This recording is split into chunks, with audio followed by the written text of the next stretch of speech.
In Ha Mok village, there was a forest lying behind the last row of houses, where the red dirt road abruptly ended as if someone had taken a blade and chopped it away from the rest of the world. In daylight, seen from a distance, the forest looked only like a dense green mass, a little gloomier than other places, a little foggier than other places, and a little colder than other places. But when night fell, especially after midnight, it no longer resembled an ordinary forest. It stood there like a gigantic mouth opened wide in the darkness, silently waiting for something to step inside. The people of Ha Mok, from silver-haired elders to children too young to read, all knew by heart a warning passed down through generations, though no one knew when it had first begun: never go into the forest after 3 a.m. That sentence was never spoken like advice. It was said in a low, dry, heavy voice, like the sound of dirt falling onto a coffin lid. No one laughed when it was mentioned. No one challenged it. No one explained clearly why. Because in Ha Mok, the most terrifying things were rarely told in words. They lived in the way adults turned their faces away when someone asked. In the habit of bolting the doors before 2:30. In the way the yard lamps were always kept burning through the night whenever thick mist came crawling down from the forest. People only knew that long ago. In the time of war and unrest, the land behind the village had not been a forest but a low, waterlogged stretch of earth, flooded in the rainy season and cracked dry in the heat. Bodies had once been buried there in haste, without gravestones, without names, without incense or prayers. Some had died from bombs and bullets. Some had died from disease. Some had vanished and then, days later, been dug up from the mud, eyes staring wide open as if they still had not understood when death had taken them. Then the war ended. The trees grew thick, roots clung to bones, vines covered the old graves, and that land became a forest. But what had been buried there, the villagers said, had never truly lain still. Stories about the forest existed in Ha Mok as abundantly as mosquitoes in flood season. One story told of a man who had gone looking for a stray buffalo and was found the next morning sitting in the middle of his own yard. Back rigid, limbs caked in mud, mouth stuffed with dead leaves. Answering no question, only to hang himself in the cattle shed by afternoon. Another told of a young couple who had fled into the forest to escape their families. 3 days later only the girl came back. Barefoot, dress torn, hair clotted with dirt, laughing and singing lullabies to a bundle made from an old man's shirt. When the villagers snatched the bundle from her, inside there was only a rotten piece of wood the length of a newborn child. The young man was never found, though the villagers searched for an entire week. Only when the rains came the following year did a hunter deep in the forest see something pale swaying from a high branch. It was a human skeleton, both legs caught in the limbs, skull turned downward as though still staring at the road back to the village. Min heard those stories in the winter of his 29th year. But he did not believe them. Min was a freelance photographer who had traveled everywhere in search of the kind of subjects newspapers liked to call, with a phrase both romantic and foolish, forgotten places. He had photographed abandoned graveyards, crumbling apartment blocks, old clinics overgrown with wild plants. He was used to decay, used to ghost stories clinging to locations like mildew on damp walls. To Min, human fear was something highly photogenic. But fear itself was usually only the product of darkness, ignorance, and imagination fattened by retelling. He came to Hamak because of a short article he had happened to read online about a forest the locals would never enter after 3 a.m. That alone was enough to attract him. Min could already smell a good photo essay: fog, black tree trunks, weathered old faces telling stories by the fire. Done well. It could be the project that made his name.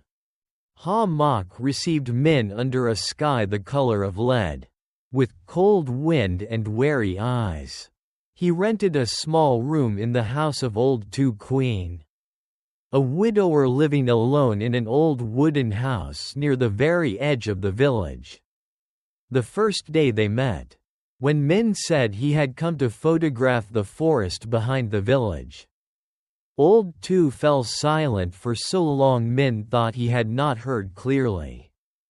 Then the old man finally spoke, voice low and rough as wood scraping against wood. "Photograph it in daylight if you want.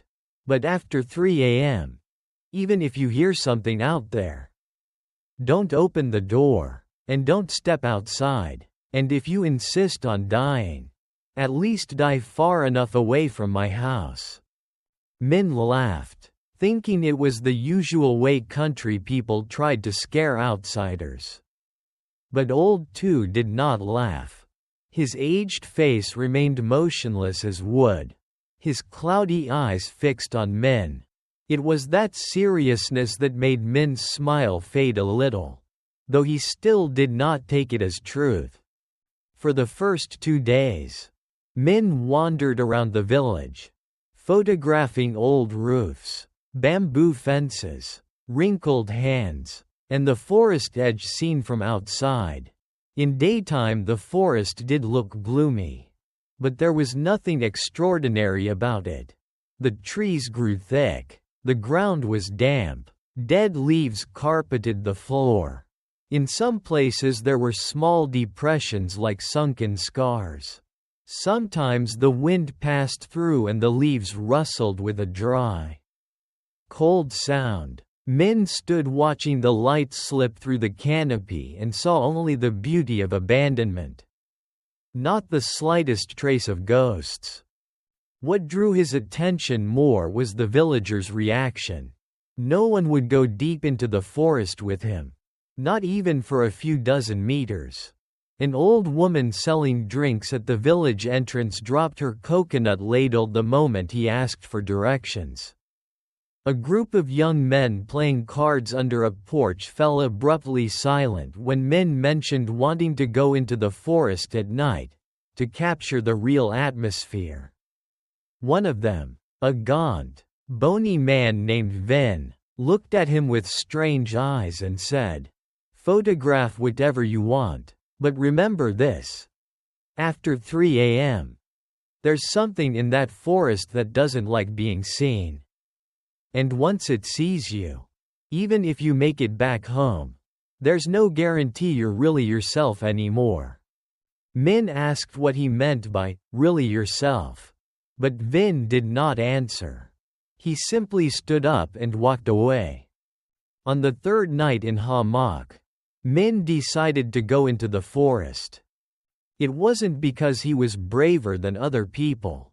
It was just the stubbornness of someone who believed he understood the world through reason. The more he was forbidden, the more he wanted to prove the opposite. He told himself the villagers might be inventing the story to hide something more practical: poachers, illegal burials, timber smuggling, or simply a way to keep outsiders away from land they considered taboo. Whatever the reason, a short trip into the forest at 3 a.m. with a camera, flashlight, and recorder should not have been anything serious. Min prepared carefully. He charged the camera batteries, packed a large flashlight, spare batteries, a folding knife, a small voice recorder, his phone, a compass, and a spool of reflective cord to mark his path. Before leaving, he even texted a friend in the city, "I'm going into the forest at 3 a.m. if I don't text tomorrow. Call the police." He laughed to himself after sending it, feeling a bit childish but prudent. At 2:45, Min woke up. The house was pitch dark except for the dim glow of the oil lamp outside filtering through the cracks. As he put on his jacket, he heard old Tu coughing in the outer room. Then the old man's voice rose. Not loud but sharp as broken glass. "Don't go." Min paused. "I'm only going to the forest edge to take a few pictures." Outside, silence lingered for a moment. Then old Tu said, "After 3, whether you stand at the edge or in the middle of the forest, it's all the same." Min did not answer. He put on his backpack, opened the door quietly, and stepped into the yard. The cold air bit at his face. Thick fog hung low, white and pale like corpse smoke. Far away, the black tree line stood still. But Min had the feeling it was looking toward him. As he passed through the gate, old Tu suddenly appeared in the doorway, holding an oil lamp. Its sickly yellow light made the man's face look deeper sunken, his eye sockets dark as burned holes.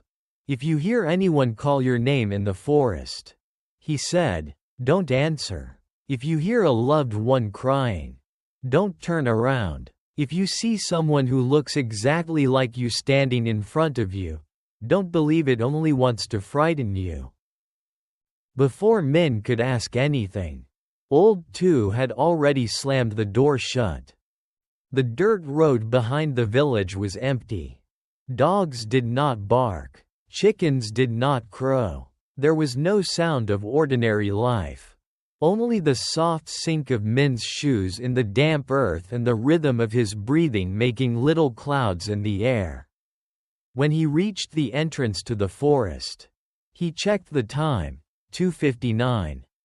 That 1 minute felt unnaturally long. He stood still, staring into the darkness ahead. The path into the forest was narrow as a crack, with tall weeds on either side. The tree trunks inside were pitch black, layered thickly, reflecting no light at all even before he turned on the flashlight. The wind outside the village still brushed the back of his neck.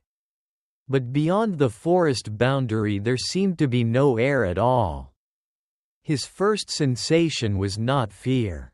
It was like standing at the threshold of a room long sealed shut, inside of which something did not want to be disturbed. The minute hand moved to 12:03 a.m. Min stepped inside. The instant his foot crossed the grass at the forest edge, every sound behind him disappeared.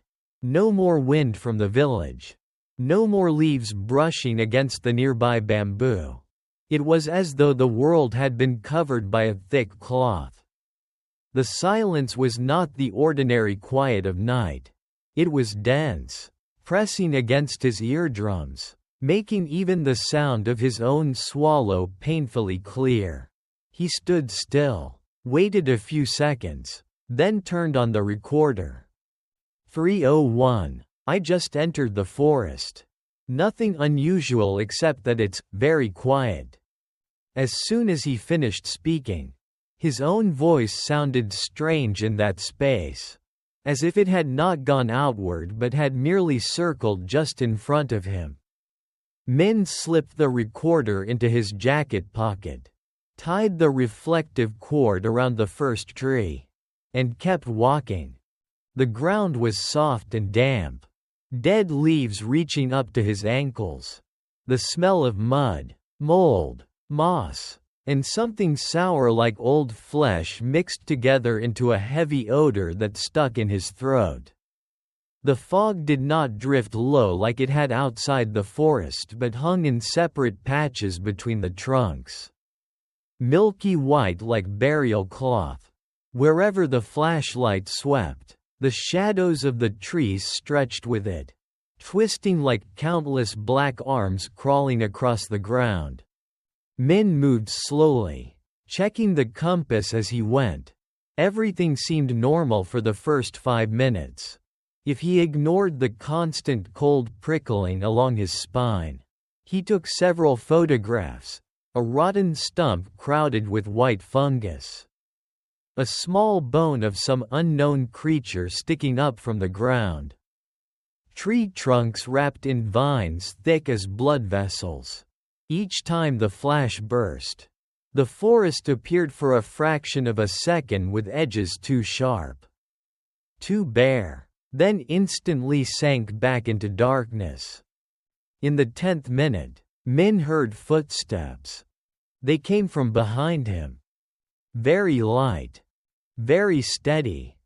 Not like the steps of an animal. Not like leaves falling. They were the measured footsteps of a person. Slow. Deliberate. Always keeping exactly a few meters behind him. Min stopped. The footsteps stopped too. He spun around, sweeping the flashlight hard across the trees behind him. The beam flashing over wet black trunks. Tangles of vines. Patches of fog. No one was there. There was only the reflective cord he had tied at the beginning, hanging from a tree no more than 10 meters away. Min frowned. He was certain he had walked straight for at least 100 meters. There was no way he could have circled back so quickly. He stepped toward it and touched the knot. It was his cord, tied in the particular way he always used. The unease in his stomach sharpened. But Min tried to remain calm. "I'm walking in circles," he told himself. Easy to lose direction in the dark. He checked the compass. The needle was spinning. Not fast, not wildly, but slowly, smoothly, one full turn after another, as if it no longer knew where north was. Min cursed, pulled out his phone to check GPS. But the screen only lit up briefly. Then went dark. Then lit again with nothing but a streak of white static before blacking out completely. The footsteps behind him started again. This time closer. Min did not turn immediately. A thin chill slid down the nape of his neck like a blade. And through some primal instinct he knew that if he turned now, he would see something he should not see. He began walking faster. The footsteps behind him quickened too. He hurried. They hurried. He was almost running. They were almost running. At that moment, from his left came the sound of a woman crying. The crying was very faint, very pitiful, as though coming up from underground. It stretched into little broken sobs, mixed with someone calling, haltingly, "Min, Min." Min froze. The voice sounded very much like his mother's. A strong metallic smell suddenly flooded the air. Like blood left too long under the sun. The crying came again, closer now, fuller of pain. "Min, save me, save your mother." Every hair on his body stood on end. His mother was in the city. Hundreds of kilometers away. There was no possibility other than that this was some trick of a mind under the influence of darkness. But the voice was too real. It touched the softest part of him. And his feet almost turned of their own accord toward the left. Then he remembered old Tu's warning, if you hear a loved one crying, do not turn around.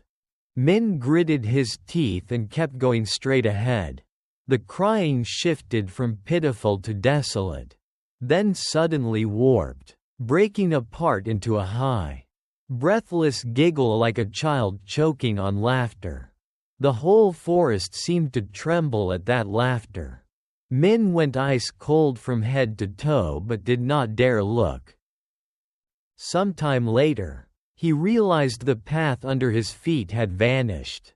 There was no trail anymore. Only closely packed trees, roots writhing over the ground like dead snakes, soggy earth, and patches of darkness thicker than before between the trunks. Min swung the flashlight in a circle and stood still. He saw the same rotten stump crowded with white fungus, the same bone jutting from the mud, the same scarred trunk with a crescent-shaped wound. All of them were things he had photographed before. They sat in exactly the same relative positions, as though he had been wandering in an invisible circle. Cold sweat broke out along his temples.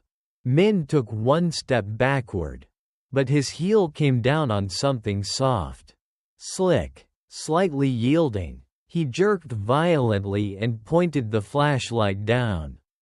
It was a human hand. It was sticking up from the dead leaves, white as paper, fingers curled, nails black with mud. The skin across the back was wrinkled as if it had been soaked in water for a very long time. Min opened his mouth, but no sound came out. He backed away several more steps, the flashlight still fixed on that hand. For one brief instant, he saw the fingers move, very slowly, very faintly, as though trying to claw its way up out of the earth. Min turned and ran. This time he no longer tried to stay calm or keep track of direction. He plunged through bushes, branches whipping his face, roots catching at his feet, vines tangling around his legs. His breath came ragged. The flashlight shook wildly, the beams stumbling across tree trunks. But the most frightening thing was not the scenery. It was the sound behind him.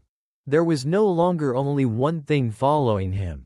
There were many footsteps, very many, wet, dragging, uneven, as though a crowd of barefoot people were running across dead leaves. Then came the whispers. At first they were only scattered syllables. Then they merged into sentences without clear speakers, coming from every direction around him. Men's voices, women's voices, old voices, young voices layered over each other like a swarm of flies trapped inside his skull. Don't go back. Stay. One more. Give it back. Don't let it out. Min pressed one hand over an ear while he ran, but the whispers seemed to come from inside his head rather than from the air. His heart pounded so violently it hurt. He had the terrible feeling that if he fell now, dozens of freezing hands would drag him beneath the dead leaves the way a corpse is dragged into a grave. And then he saw a light ahead. Not strong, only a very weak yellow glow, like an oil lamp in someone's doorway. Min hurled himself toward it like a drowning man sighting shore. The trees thinned, the fog grew lighter, and then he stepped into a small clearing in the middle of the forest. In the center of the clearing stood a shack. It was low, with rotting wooden walls and a rusted tin roof. Its door half closed. The yellow light shone out through the cracks in the boards. Min went still. No one had ever mentioned any house in the forest. But in that moment, the sight of the shack brought a twisted kind of hope. There was someone here. Someone who could help him. Is anyone there? Min called hoarsely. No one answered. There was only the faintest scratching sound from behind the door. Min hesitated for a few seconds, then walked toward it. Every step he took across the clearing made a wet sucking sound, as though he were stepping on deep mud. The metallic smell here was much stronger. Not the odor of a dead animal, The smell of a place closed for too long. Damp. A place that had once held blood. He put his hand on the door. The wood was ice cold. Min pushed lightly. The door opened with a long creak. There was no one inside. Only a low altar against the wall, crowded with burnt-out incense sticks, their black stubs piled high. At the center of the altar was an old faded photograph, its edges curled by dampness, showing a group of people standing before some bare piece of land. The image was so blurred that no individual faces could be made out. Only that every one of them was turned in the same direction. As if watching something just outside the frame. Beneath the photo sat a cracked porcelain bowl containing a thick dark liquid, as heavy as dried blood mixed with water. In the corner stood a bamboo platform bed. On it lay a corpse. No, not quite a whole corpse. It was what remained of a human body, loosely covered by a dirty tarp. The right arm protruded from under it, shriveled and blackened, 2 fingertips missing. A wave of nausea struck Min straight in the stomach. He backed away, but at that exact moment the door behind him slammed shut. The noise was so loud Min screamed.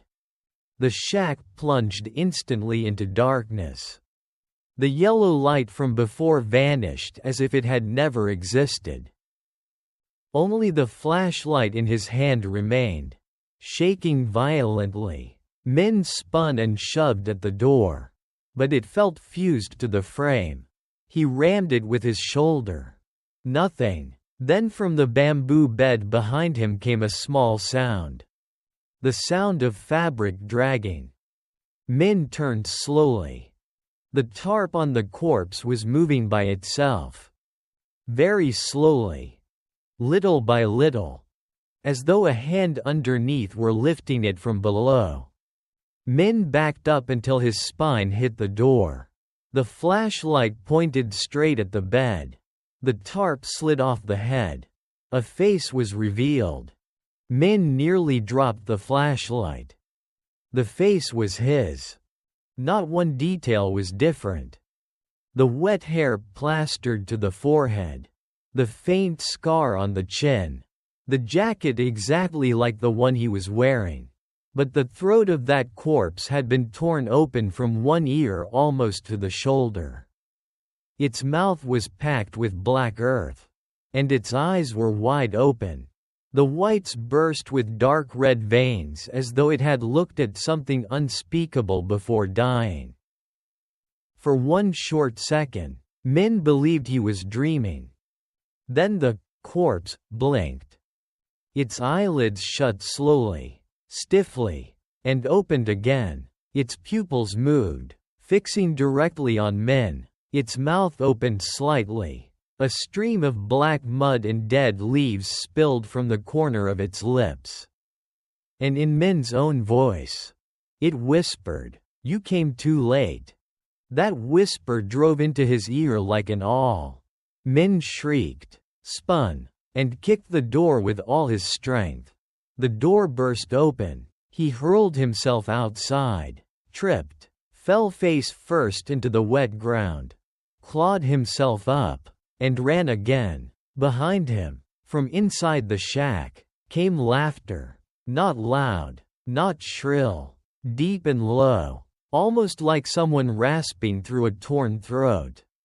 The forest was no longer silent now.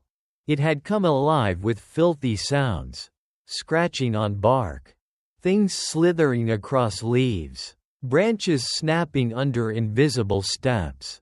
Whispers brushing against his ears even though he saw no one. Min ran until his lungs burned. Yet the darkness ahead never seemed to change. The trees remained dense. The fog remained thick. There was no exit. Then he heard someone call from directly in front of him. "Min." A male voice. Calm. Clear. Min stopped by reflex. Between two tree trunks ahead, someone was standing there. It was Min. Not the torn-throated corpse on the bamboo bed, but a complete, intact, clean version of him. It stood upright in the mist. Jacket zipped to the neck. Camera hanging over one shoulder.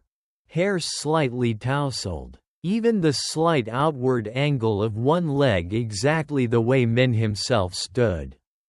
If not for the eyes being too black as empty sockets that reflected no light, Min might have mistaken it for his reflection in a mirror. It smiled. Not wide, not grotesque. It was the normalcy of that smile that made it terrifying.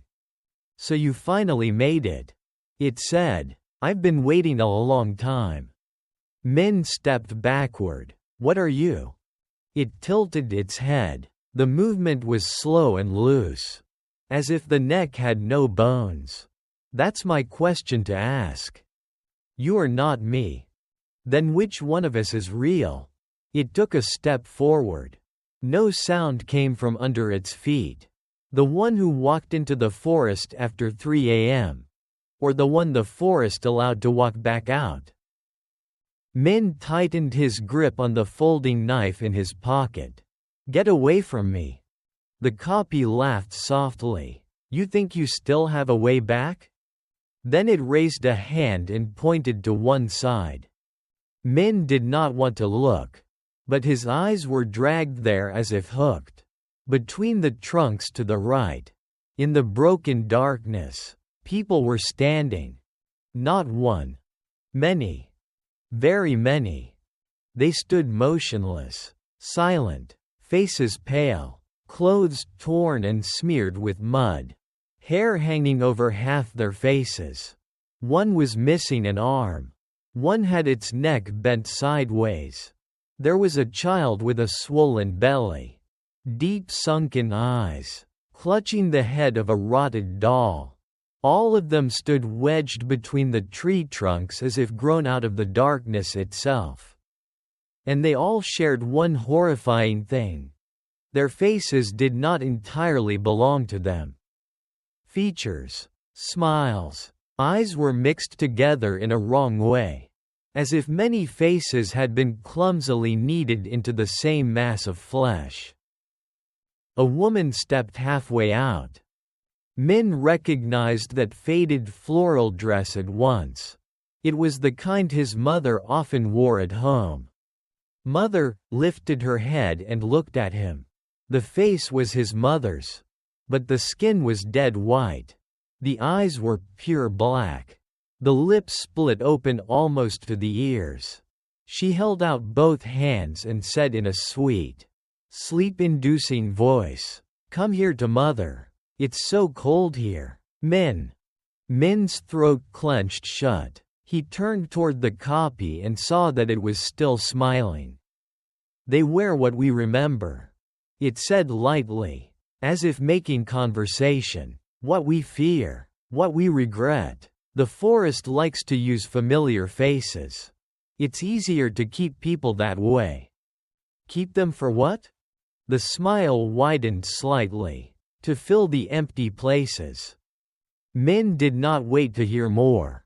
He pulled the knife and lunged, driving it straight into the copy's chest. The blade went in too easily, like piercing a mass of flesh soaked in water. There was no cry of pain, only a freezing sensation running back up his arm.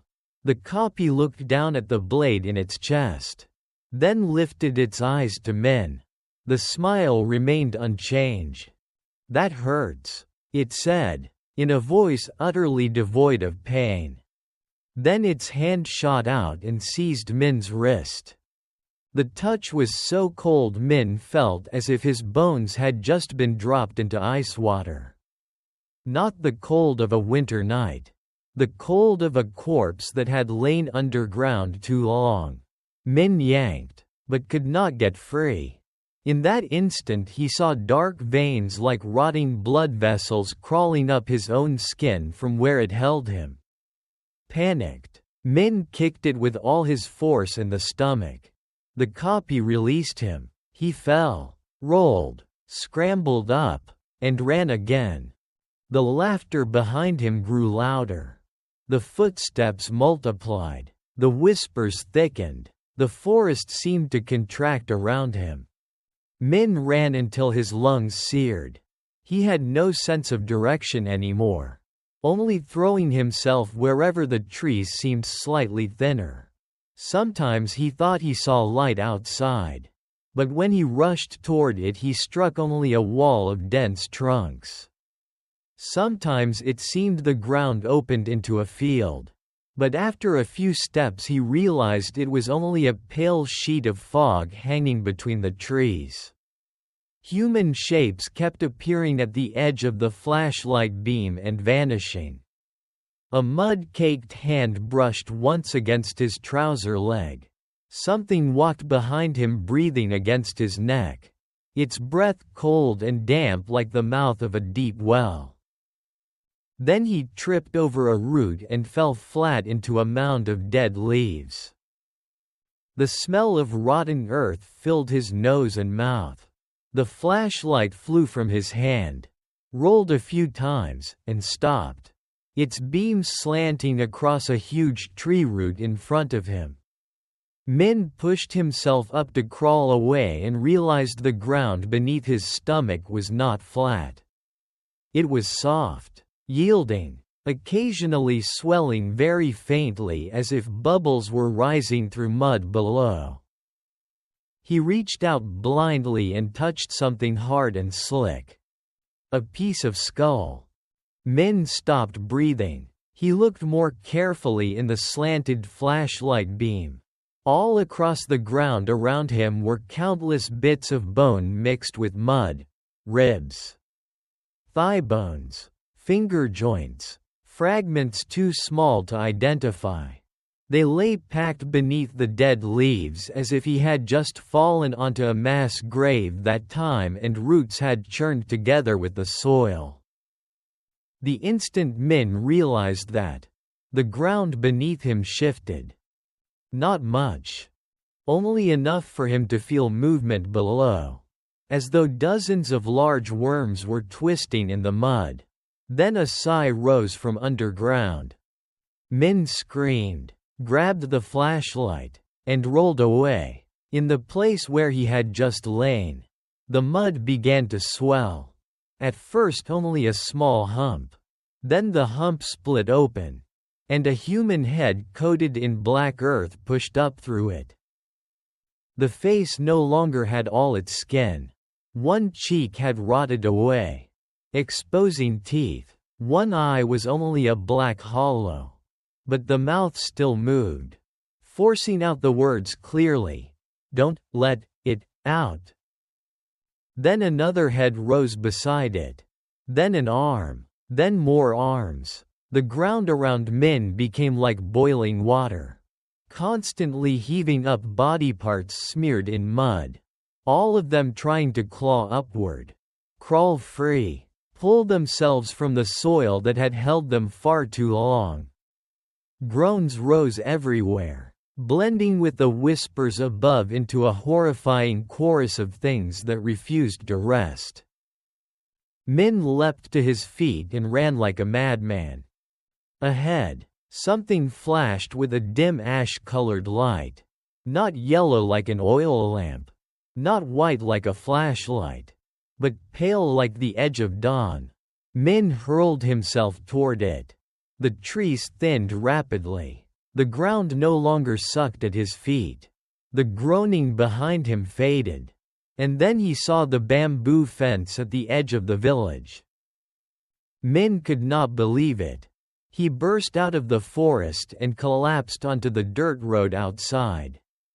The air beyond the trees rushed into his lungs like the water of salvation. Somewhere far off a rooster crowed. There was wind. There were dogs barking. Everything was heartbreakingly normal. He lay there for a while. His body curled from cold and exhaustion. Then he dragged himself back to Old Two's house. When the wooden door opened, the old man looked at him for a long time without surprise. Then stepped aside to let him in.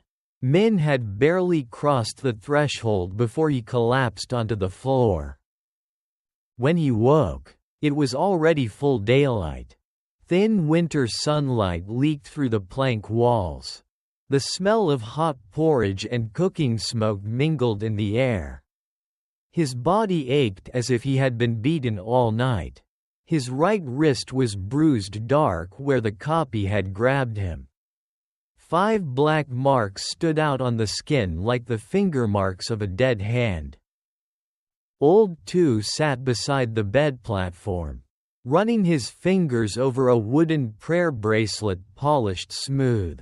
When he saw Min open his eyes, he asked, "What did you see in there?" Min's throat was dry, and it took him several seconds before he could tell the story. When he reached the part about seeing the copy of himself, Old Two shut his eyes very tightly. When he reached the part about the ground splitting and the buried hands crawling upward, the old man's hands trembled. "That means it opened the door," he muttered. "What opened the door?" Old Two looked at Min. "Every generation in this village has a few fools like you. Some just get lost and come out again. Some never come out. Some come out, but what walks back is no longer them. This has been happening since my grandfather's time. Every now and then, especially when an outsider wanders in, the forest asks for another one. It doesn't kill right away. It chooses." Min was angry more from exhaustion than understanding. "You talk as if the forest were some monster that thinks." "Not the forest," Old Two replied. "The thing lying beneath the forest." That sentence sent a numb chill over Min's scalp. He asked for his recorder and camera. Old Two brought them over in a plastic bag. Caked in mud, the camera was intact, though the lens had a crack across it. The recorder still worked. Min turned it on with shaking hands. The first minutes contained only his footsteps, his breathing, his spoken notes. Then came the point where he first heard the footsteps behind him. Everything matched what he remembered, until the false voice of his mother appeared. But what froze Min's blood was that on the recording. That voice was not the only one calling his name. Beneath it were dozens of other voices whispering the same sentence. Very softly, very close to the microphone. "Don't let it out." Min fast-forwarded. When he reached the part where he found the shack, there was no creak of a door, no voice of the copy. Instead there was a long stretch of static, in which something wet and heavy could be heard dragging across a floor. Then, abruptly, his own voice said, very calmly, "I found it." Min went rigid. He had no memory of saying that. The recording continued with the sounds of frantic running, branches striking him, harsh breathing. Then in the middle of it all, Min's own voice spoke again. But without panic. It whispered evenly, right against the microphone. "Open your eyes. Let me see this world one more time." Min snapped the recorder off. His hands were shaking uncontrollably. "That is not my voice." Old Two said nothing. For the rest of that day, Min shut himself in the room, trying to convince himself that what he had heard was only the product of panic. Static, self-suggestion. But the harder he tried to explain it, the more he felt that something inside him was wrong. The mirror in the room disturbed him. Every time he passed it, he had the impression that his reflection remained still for half a beat before imitating his movement. When he washed his face and looked up, he caught his reflection staring at him with an unfamiliar expression. as though evaluating whether this face fit properly yet. Min immediately threw a cloth over the mirror. Toward evening, Old Two brought him a bowl of cloudy water that smelled sharply of medicinal leaves. Drink. What is it? Consecrated water from the shrine at the head of the village. Min did not believe in such things. But he drank it anyway because he was too exhausted to argue. The liquid was bitter and harsh, burning as it went down. When night fell, Old Two made him sit in the room with 4 bowls of salt placed in the corners. Yellow talismans pasted over the windows. And an oil lamp left burning through the night. Don't sleep if you can help it, he warned, especially from 3 a.m. until the roosters crow. Min was about to ask why, but the look on the old man's face stopped him. After midnight, the room began to grow unnaturally cold. Not the kind of cold that seeped in from outside, but something radiating from the walls themselves. From the floorboards, from the bedding. Min sat curled up on the bamboo platform, eyes fixed on the oil lamp. Every time the wind slipped through the cracks, the flame leaned aside and his shadow stretched up the wall, longer and thinner than normal. More than once Min started in fright because the shadow did not quite match his movements. When he lowered his head, the shadow lagged half a beat behind. When he turned right, the shadow seemed to tilt left first, then correct itself. At 2:47, something knocked on the door. 3 knocks. Tock, tock, tock. So light it sounded like fingernails. Min froze. Old Two? He called. No answer. A little later, 3 more knocks came, this time from the window. Tock, tock, tock. Min did not move. His heart hammered until his chest hurt. Then his mother's voice came from the yard outside. As gentle as when she used to wake him for school in childhood. Min. Open the door for mother. All the water in Min's body seemed to drain away. He bit his lip until he tasted blood. The voice continued, very close now, as if standing right outside the thin wooden door. I'm so cold. Open the door, son. Talk, talk, talk. Min clamped both hands over his ears. But immediately, from the mirror in the corner beneath the covering cloth, came a scratching sound, soft, slow, rhythmic, as though someone behind the cloth were dragging fingernails over the glass. The oil flame shuddered violently. The metallic smell from the forest returned, flooding the room. The scratching behind the cloth sped up. Min could not bear it anymore and lurched to his feet, backing to the wall, and just as the clock struck 3, a hand slipped out from beneath the cloth covering the mirror. That hand was corpse white, the knuckles too long, the fingernails black and sharp. It did not emerge from the edge of the cloth. It pushed straight through the mirror's surface as if the glass were no longer glass but a layer of thick black water. Min screamed, seized the oil lamp, and threw it. The lamp shattered. Fire burst across the cloth. A shrill, furious screech came from inside the mirror. High and enraged like metal being scraped raw. The hand jerked back. Flame raced upward over the oil-soaked cloth. In the wavering light, just before the mirror's surface split into a web of cracks, Min saw his own reflection inside it very clearly. It was not afraid. It was smiling. Footsteps thundered down the corridor. Old Two burst in and smothered the flames with a blanket. When the fire was out, the mirror was cracked like a spider web. its surface blackened with soot.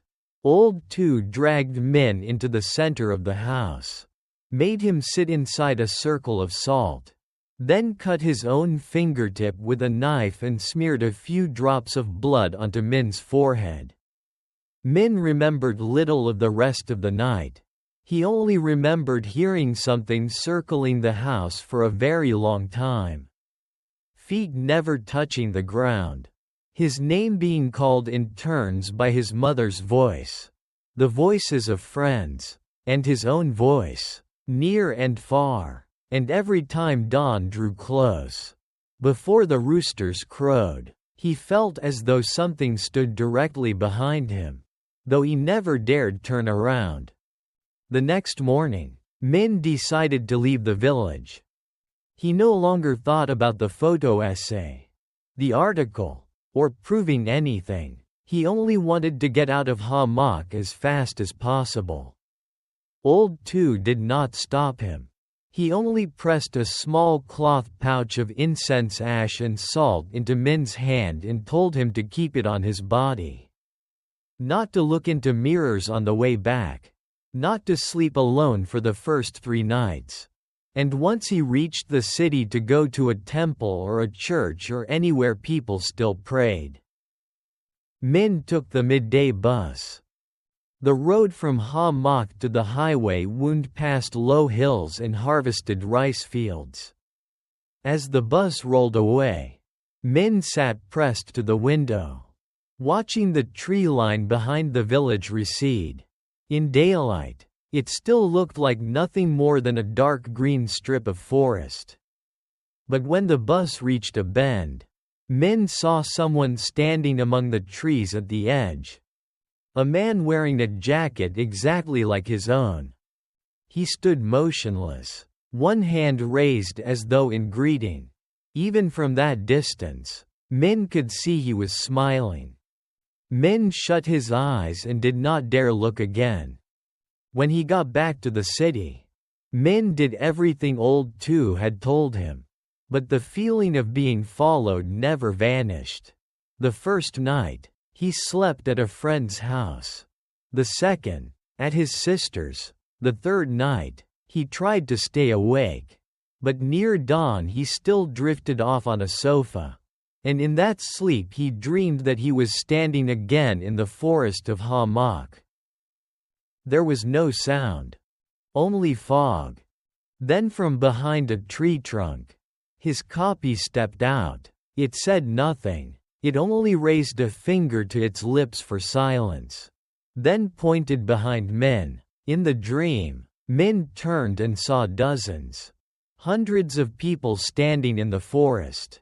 Every single one of them had Min's face. He woke with his own scream in his throat.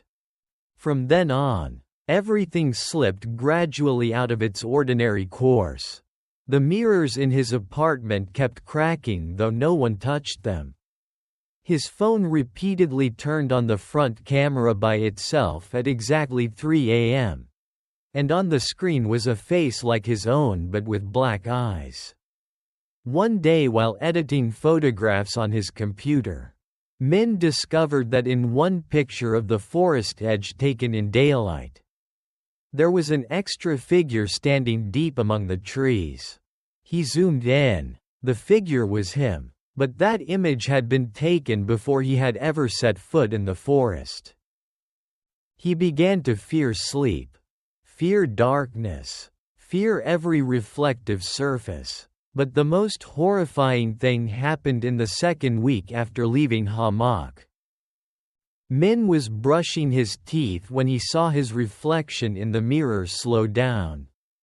He lifted the toothbrush, but the reflection remained still for one full beat. Then it slowly raised its face and looked directly into his eyes. In reality, Min had not yet looked up. The toothbrush dropped from his hand. Inside the mirror, that thing smiled and opened its mouth. This time there was no delay of reflected motion. It moved on its own before he did. Its lips shaped the words very clearly. "You didn't bring me out. I came out first.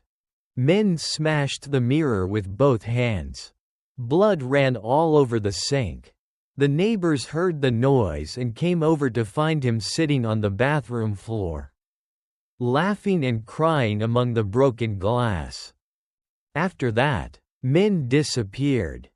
Friends only knew that he abruptly quit work, shut down his social media, and left his apartment empty with a ruined computer behind.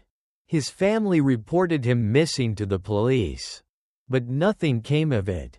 The last security footage from his building was recorded in the early hours of a rainy morning. At 3:17 a.m., showing Min stepping out of the elevator and walking straight toward the gate in a state of eerie calm, carrying nothing but his old camera. The strange thing was that when the guard called after him, he never turned his head, and in the final frame, just before he passed out of view, the figure walking in the rain seemed to be smiling.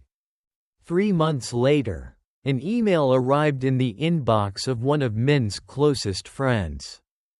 Sent from Min's own account. No subject, no message body, only one attached photograph. The photograph showed a forest at night. The image data listed the time as exactly 3 a.m. In the photograph, among the wet black tree trunks, a man stood facing the camera. It was Min. His face was pale, his eyes dark, his smile faint, but, the longer one looked, the wider his mouth seemed to stretch beyond what was natural. On his left hand were 5 dark bruises like old finger marks. Behind him, crowding between the trunks, were countless blurred human shapes. Some showed only half a face, some only eyes, some looked like children, some like the elderly. But the longer people stared, the more horrified they became to realize that many of those faces faintly carried Min's features. In the lower right corner of the picture, as though it had entered the frame by accident, there was a reflection on a puddle. In that reflection, the figure standing in the forest was not smiling. The one smiling was the thing standing behind him. No one knows exactly what happened to Min after the night he went into the forest of Hamak. Some believe he died in the woods and what came back was only a shell that could walk. Some say he is still alive somewhere, except his soul was kept behind while his body carried something else home. Others say it was nothing more than the madness of a man broken by fear and swallowed by a folk curse. But in Hamak, whenever a curious stranger asks about the forest behind the village, the old people still turn to look at that strip of dark, silent trees and repeat a single sentence, slow and heavy as the sound of nails sealing a coffin. Never go into the forest after 3 a.m. Because there are places that are not meant for human footsteps. There are doors which, once opened only once, allow what lies on the other side to remember your face forever. And the most terrifying thing is not dying in the dark, nor hearing hundreds of mouths whisper your name from beneath the earth. The most terrifying thing is that one night, when you stand alone before a mirror, you suddenly realize your reflection has just smiled before you have even had time to move.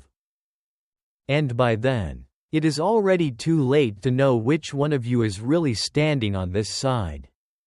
Like and subscribe to Whispering Dark Tales for more chilling ghost stories.